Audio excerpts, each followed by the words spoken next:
નવસારી જિલ્લાના પૂરગ્રસ્તો માટે કેન્દ્રીય જળશક્તિ મંત્રી સી આર પાટીલે મહત્વની જાહેરાત કરી છે।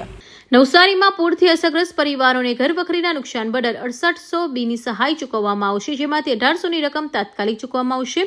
ઉપરાંત પશુધનના નુકસાન માટે ગાય ભેંસ દીઠ ₹33500 અને બકરી દીઠ 22000ની સહાય આપવામાં આવશે। સુરત જિલ્લામાં જાહેર કરાયેલા રાહત પેકેજની તર્જ પર નવસારી અને વલસાડ જિલ્લામાં પણ વિશેષ રાહત પેકેજ જાહેર કરવા રાજ્ય સરકાર સમક્ષ રજૂઆત કરવામાં આવશે તેવી માહિતી સી આર પાટીલે આપી। આ દરમિયાન સી આર પાટીલે આજે નવસારી જિલ્લાના પૂરગ્રસ્ત વિસ્તારોની મુલાકાત લઈને સ્થિતિનો તાગ મેળવ્યો હતો। તેમણે સોનવાડી, ધમછાડા, અમલસાડ, ભાઠા, બીલીમોરા, ઉડાચ અને ચીખલી સહિતના વિસ્તારોની મુલાકાત લીધી હતી। અસરગ્રસ્ત પરિવારો સાથે મુલાકાત કરી તેમની સમસ્યા જાણી હતી અને રાહત રૂપે અનાજ કીટોનું પણ વિતરણ કર્યું હતું। સાથે જ અધિકારીઓને રાહત અને પુનર્વસની કામગીરી ઝડપી પૂર્ણ કરવા જરૂરી સૂચનાઓ પણ આપી હતી। ભારે વરસાદને કારણે સુરત શહેર, નવસારી અને વલસાડની અંદર ખૂબ મોટું નુકસાન થયું છે। સુરતમાં તો છેલ્લા 15 દિવસ પછી 2 વાર ખૂબ મોટા રેલને કારણે પણ નુકસાન થયું છે અને વલસાડ અને નવસારીમાં પણ લોકોના ઘરોમાં પાણી ઘૂસી ગયા, કેટલાક ઘરો પણ તણાઈ ગયા છે। નવસારી જિલ્લામાં પણ લગભગ 21 જેટલા લોકોનું મૃત્યુ થયું છે।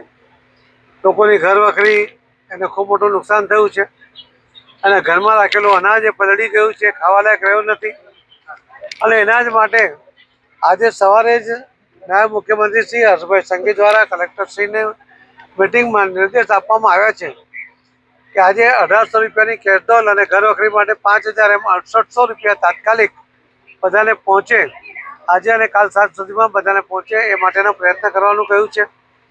ત્યાર પછી પણ પશુધન માટે પણ ભેંસ અને ગાય માટે 37,500 રૂપિયા અને બકરી માટે 22,000 રૂપિયા પણ એને મળે એ પ્રકારની પણ સૂચના આપવામાં આવી છે। સુરત શહેરમાં જે રીતે માનનીય મુખ્યમંત્રી શ્રી ભૂપેન્દ્રભાઈ પટેલ અને ગૃહમંત્રી અને નાયબ મુખ્યમંત્રી શ્રી હર્ષભાઈ સંઘવી દ્વારા જે પેકેજ આપવામાં આવ્યું હતું એ જ પ્રકારનું પેકેજ નવસારી અને વલસાડ જિલ્લાને પણ મળે એવી પણ માંગણી કરવામાં આવી છે। મને વિશ્વાસ છે કે આ જ પ્રકારનું જો રાહત બધાને મળે તો લોકોને ફરીથી ઊભા થવામાં સરળતા રહેશે। માનનીય પ્રધાનમંત્રી શ્રી નરેન્દ્ર મોદી સાહેબ અને શ્રી અમિતભાઈ શાહ સાહેબ આના માટે ચિંતિત છે। એમણે પણ મુખ્યમંત્રી સાથે વાત કરી છે અને જરૂરી સૂચનાઓ પણ આપી છે અને એમને પણ લોકો જલ્દીથી બેઠા થાય, એમને જલ્દીથી રાહત મળે, જલ્દીથી રાબેતાનું જીવન જીવતા થઈ જાય એના માટે પણ સૂચનાઓ આપી છે।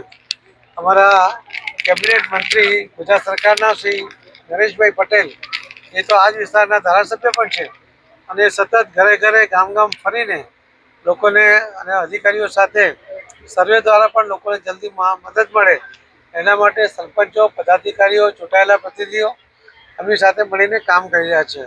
આ કુદરતી આફત છે પણ આવો આપણે સૌ સાથે મળીને એમાંથી જલ્દીથી બહાર નીકળાય એવો આપણે પ્રયત્ન કરીએ। ઉમેશ સોની, નવસારી।